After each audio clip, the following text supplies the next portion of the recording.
Hi guys, and welcome back to Maltbox, the non-chill filtered whiskey blog. I'm Andy and I'm back here today with another whiskey review. And the whiskey that I'm going to be reviewing today is a brand that I've not reviewed on the channel as of yet, but I have done a couple of reviews over at the website at maltboxwhiskey.com. It is a brand owned by whiskey giant and stalwart White & Mackay. It's a distillery that hasn't really had much fanfare about it until recent years, and that is in part thanks to these new-ish releases. Now, don't get me wrong, these were released I think a couple of years ago. You might already know a couple of older bottlings that went by the name of Fask and Fure. The Fask and Furious, you could say, which is the title of the blog post, maltboxwhiskey.com. It's Fettercairn, and it's the Fettercairn 12-year-old. I've got to say, I really do like this rebrand. It is lovely. The aesthetics of it are fantastic. A little bit of copper on there, on the top and the bottom of the box, with a little bit of kind of oxidization going on. So, the Fettercairn 12-year-old. As well, the bottle, very nice. Bit like the Lindors that I reviewed a couple of weeks ago. It's got kind of an Art Deco-y feel about it, with the ribbed bottle, ribbed for your pleasure. So, anyway, the Fettercairn 12. Again, it is bottled by White & Mackay. It is a White & Mackay distillery, along with Jura, Tamnavulin as well. Now, it is bottled at 40%, right? So, here's the actual bottle, guys. So hopefully that's focusing in. I am looking away from the camera just to make sure. So it's 40% there. Again, really nice branding, like 40%. Now it does have added colour because it says on the back of the box there in different languages, including German. See where it says mit Farbstoff? That means with colour, because they have to tell those markets that it contains colouring. I believe it to be chill filtered as well. I need to double check, but ultimately I got a 40% whiskey that's got added colour. Do you know what? I'm not going to go on and rant about it. I'm not actually that bothered. There's this big attachment, and I'm as guilty of it as the next person, of, 46% and above, chill filtration's bad, colouring is bad, 40% is bad, etc. To some extent, I still agree with those principles. However, if it wasn't for whiskies like this, like your Johnny Walker Blacks, your Johnny Walker Reds and things, the big, the ones that appeal to a wider market, you wouldn't get your niche bottles that aren't chill filtered, aren't having colouring added, because they need the mass to be selling to fund those other areas. Now, Fettercairn is a small part of White & Mackay's stable in terms of its single malt sales. It's mainly a blending component, generally speaking. Jura is probably the whiskey that I would describe as their kind of mainstay for the single malt market. And you get it everywhere. You can get it in supermarkets, you get it in duty free, you can get it online, on Amazon, places like that. You can get it everywhere. They've got really good distribution channels. And that in part has helped this new iteration of Fettercairn. Now, this has been matured in ex-bourbon casks, which again, just to reiterate, is my preferred maturation type. An interesting thing about Fettercairn, the distillery, the stills, they actually cascade water down a portion of them on the outside to help condense some of those vapours early doors and to keep the temperature controlled. It's not something that's, I don't think, done anywhere else. I could be wrong. It's just very, very unique way of producing things. So, anyway, onto the whiskey, guys. I've done enough talking. So, colour is not natural, so, it doesn't really matter. Some slightly grippy-ish legs there on the glass, on the nose.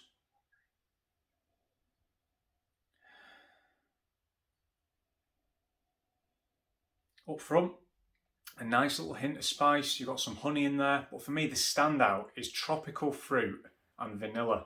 I'm getting a lot of sort of like mango, a bit of pineapple, a bit of char in there as well maybe, and again that vanilla coming through. There is also something a little bit sour, but not in a bad way. What it actually reminds me of is fresh bread dough. I make a lot of bread, And it smells a little bit like that towards the end, a little bit yeasty, a little bit sort of like tangy.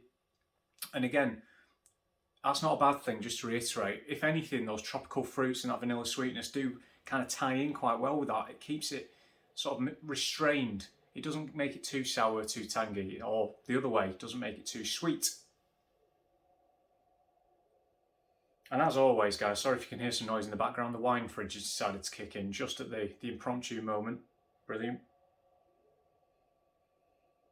Some Dolly mixture sweets, proper sort of like old school powdery sweets.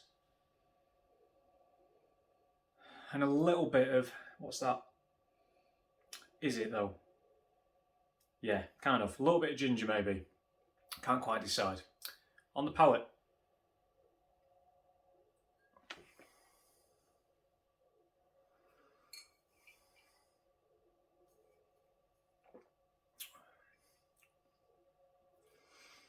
Mouth feels okay, texture's not bad, a little bit thin, but not as bad as you might think. Now, initially, again, you got the spiciness, but this lovely, lovely tropical fruit just bursts in your mouth again, going in towards the finish there. In between that, I've got coffee. I love my espresso. I think I've said several times I'm a big, big coffee man. Sort of like maybe a nice kind of flat white or something, quite creamy. You got a vanilla in there again. Oh, biscuity note in there as well, maybe.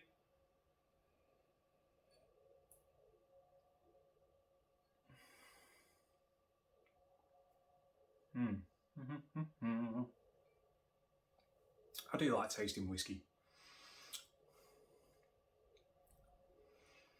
Oh yeah, that coffee is nailed on, absolutely nailed on. It's lovely, it works so well with the sweetness that's going on around it. We've got more honey now. Maybe a bit of golden syrup, some sort of toffee. Interestingly, I was tasting this with my wife earlier, and I gave her a bit to try because she wanted to try it. And one thing she got on the palate that I didn't at the time was a meatiness, which she actually said was sausage rolls. And do you know what? Right at the end, going into the finish, there is a little bit of a meatiness in there. A little bit of a kind of like charred pastry kind of note along with that meatiness. She's got a much better palate and a much better nose than me. If anything, it should be Aaron doing these, not me. She's got such better senses than I have. Nose, ears, palate, common sense as well.